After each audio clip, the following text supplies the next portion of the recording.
And just like that, Christmas has passed once again. But has it really?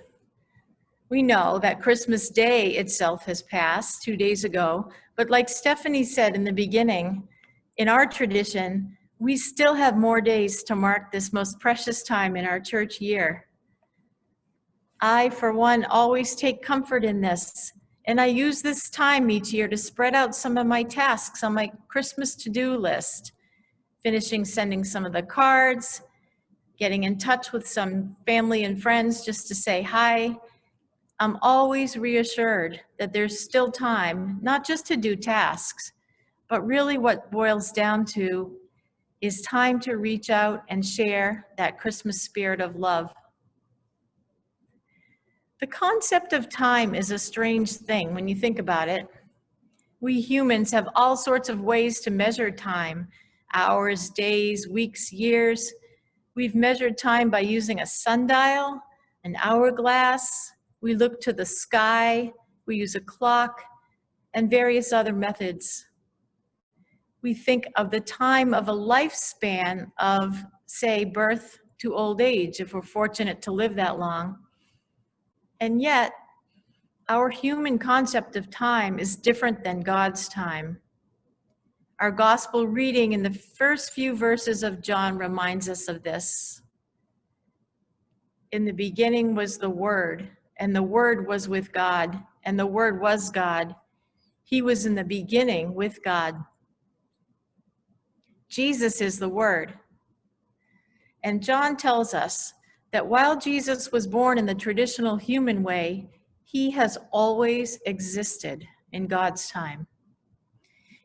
He had existed with God before our human concept of time even began. He existed in human form on earth for 33 years. And he exists now, after his earthly death.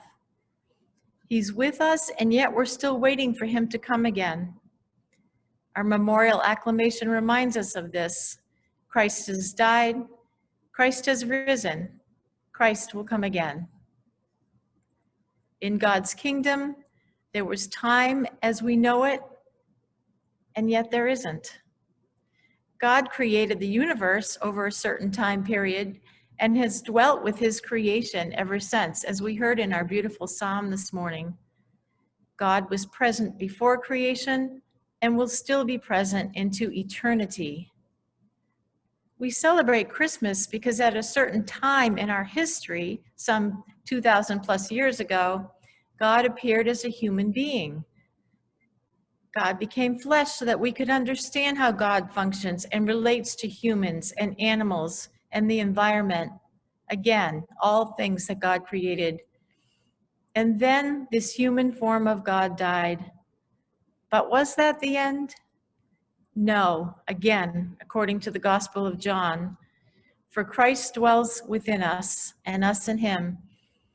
And as faithful Christians, we too will dwell with God into eternity. In her Christmas Day sermon, Stephanie spoke about how we are both physical and spiritual human beings, and that as such, our job, so to speak, is to love one another as Christ loved us. Now, I am a Broadway fanatic, and one of my favorite Broadway shows is Rent. Maybe you've heard one of the most famous songs, The Seasons of Love. I think that addresses this concept of spending time loving each other beautifully. It goes like this, part of it, and I'm not going to sing. 525,600 minutes, 525,000 moments so dear, 525,600 minutes. How do you measure a year? In daylights, in sunsets, in midnights, in cups of coffee, in inches, in miles, in laughter, in strife. In 525,600 minutes, how do you measure a year in a life? How about love? How about love? How about love? Another favorite musical of mine, I'm a little obsessed with it actually, is Hamilton. Eliza, who's Hamilton's wife, also sings about time in the show's finale. Who lives, who dies, who tells your story? God, she sings, gave her 50 more years of time to live after her husband was killed in the duel with Aaron Burr. And she sings about how she used that time to honor his legacy in a spirit of deep and abiding love. She interviews all the soldiers that Hamilton ever fought with to share his story with others. She speaks out against slavery, and she establishes an orphanage, all in his memory. I believe that we are constantly beckoned and challenged by God to look at our lives and ask, how are we spending our remaining time on earth? None of us know, of course, how much time each of us has left.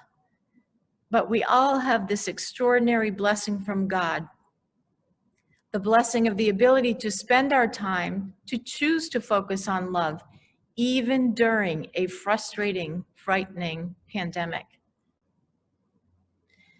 I have a deacon friend who's 81 years old. We were ordained together 8.5 years ago. On a Zoom call for deacons that occurred right after Thanksgiving, Julian talked about how he and his wife spent Thanksgiving Day by themselves due to COVID. But instead of dwelling on the sadness of missing their loved ones around the table as he thought they would, he said that they turned it into a joyful celebration of remembrance. That is, they began to speak about all their loved ones that had ever gathered around their Thanksgiving tables in the near and distant past. They thought of their grandparents and their parents, now long gone, as well as some of their siblings. They thought about their adult children who couldn't be there with them and conjured up memories of when they were young. They remembered with fondness all the times they had with their grandchildren on these holidays, who also could not be with them this year. And Julian said, by the end, this led them to feel deep gratitude. They were so grateful for the times that they had at that or other dinner tables and on those holidays. They focused on love. This story helped me during Christmas time also to focus on love instead of who and what we were missing. Our presiding Bishop Michael Curry goes further. He reminds us not just to keep our love in us, but to spend our time by spreading our love to others, consciously as Christians reaching out. This is what he said in his Christmas sermon. While this is a strange year, the ministry he gives us remains the same. We will prepare him room in our hearts to take on the ministry Jesus demands of us.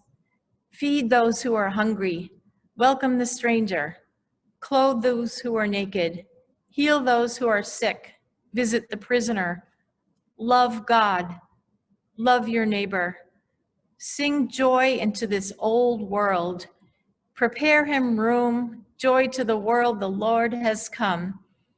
In your hearts, in your homes, in your lives, prepare him room. End quote.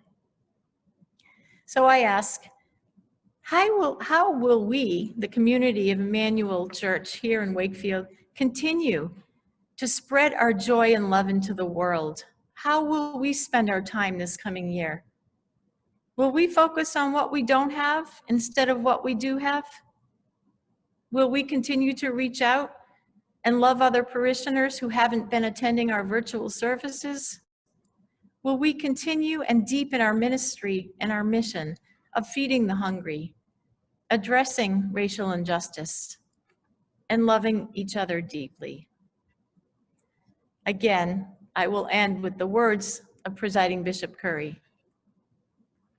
God love you, God bless you, and may God hold us all in those almighty hands of love. Amen.